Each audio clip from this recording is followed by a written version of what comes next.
Мырзалар арасында өткөзүлүп жаткан спартакиадага профессор, окутуучулар жана жалпы кызматкерлер катышты. Мелдеш кызуу жүрүп 2 күнгө созулду. Спорттук иш-чара окуу жайдын спорт комитети тарабынан 23 февраль мекенди коргоо күнүнө карата университеттин кызматкерлеринин ортосунда ынтымакты чыңдоо жана сергек жашоо образына үндөө максатында уюштурулган. Бул мелдештин максаты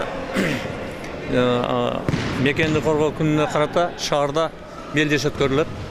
Күчтүү жеңип чыккан команданы коебуз шаардын мелдешине. Анан кийин мугалимдердин ден соолугу чың болсун, бири-бири менен достук мамилелери туура байланышта болсун деген максатта өткөрүлүп жатат.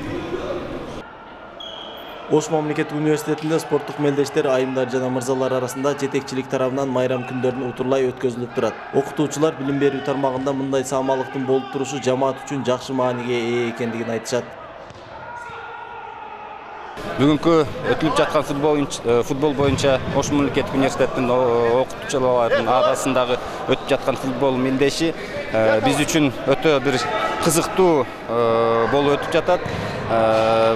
Спорт ден соолуктун булагы дегендей, достукту чыңдайт дегендей, ушул уюштуруучуларга чоң ыраазычылык айтабыз. Анан бүгүнкү мисалы биз Конфуций институту үчүн өтө бир жемиштүү болуп атат. Азыркы учурда жарым финалга чыгып калдык. Биз ойлойбуз, финалда дагы жеңип, анан мындай нерсени ошо агайлардын арасында уюштурса, ал бир бекемдикти билдирет.